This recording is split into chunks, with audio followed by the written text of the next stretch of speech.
brought you by Silver Pumps and Motors. Top quality और consistent performance के लिए सिर्फ सिल्वर पंप्स नाम याद रखना। రామ్ చరణ్ ఫ్యూచర్ ప్రాజెక్ట్స్ ఏంటి? ముందనుకున్న ఆర్డర్ మారబోతోందా?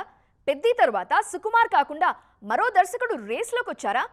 12 ఏళ్ల తర్వాత మరోసారి బాలీవుడ్ వైపు అడుగులేస్తున్నారా? ఓ సెన్సేషనల్ డైరెక్టర్తో చరణ్ రెండో హిందీ సినిమా లాక్ అయిపోయిందా? అసలు ఇంతకీ ఏంటా ప్రాజెక్ట్? ఆ డైరెక్టర్ ఎవరు? రామ్ చరణ్ పెద్ది సినిమాతో బిజీగా ఉన్నారిప్పుడు. ఈ చిత్ర షూటింగ్ ఊహించిన దానికంటే వేగంగానే జరుగుతుంది.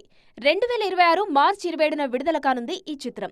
దీని తర్వాత రామ్ చరణ్ సినిమా ఏంటి అనే దానిపైనే ఈ మధ్య ఆసక్తికరమైన చర్చలు జరుగుతున్నాయి. ఆల్రెడీ సుకుమార్ లైన్లోనే ఉన్నారు. ఈయన్ని కాదని మరో దర్శకుడు రేసులోకి వచ్చినట్లు తెలుస్తుంది. ఇప్పుడు రంగస్థలం తర్వాత మరోసారి సుకుమార్తో సినిమా చేయబోతున్నారు చరణ్. దీనికి సంబంధించి అధికారిక ప్రకటన కూడా వచ్చింది. ప్రస్తుతం చరణ్ సినిమా స్క్రిప్ట్ వర్క్ తోనే బిజీగా ఉన్నారు లెక్కల మాస్టర్. అయితే ఈ గ్యాప్ లోనే చరణ్ త్రివిక్రమ్ కాంబినేషన్ అంటూ వార్తలొచ్చాయి. కానీ అందులో నిజం లేదని నాగవంశీ క్లారిటీ ఇచ్చారు. తాజాగా కిల్ దర్శకుడు నిఖిల్ నగేష్ భట్ పేరు తెరపైకి వచ్చింది. కిల్ ఫేమ్ నిఖిల్ నగేష్ భట్ తో చరణ్ సినిమా ఉంటుందంటూ గతంలోనే వార్తలొచ్చాయి. అయితే అదేం లేదంటూ అప్పట్లో కొట్టిపారేశారు ఈయన. కానీ ఇప్పుడు ఈ ప్రాజెక్టు ఫైనల్ అయ్యేలా కనిపిస్తుంది. జంజీర్తో 12 ఏళ్ల కింద నేరుగా బాలీవుడ్ కి ఎంట్రీ ఇచ్చారు చరణ్. ఇప్పుడు నిఖిల్ నగేష్ తో సినిమా చేస్తే ఇది రెండోది అవుతుంది. సుకుమార్ కంటే ముందే ఈ సినిమా ఉంటుందా లేదంటే తర్వాత ఉంటుందా అనేది చూడాలిక.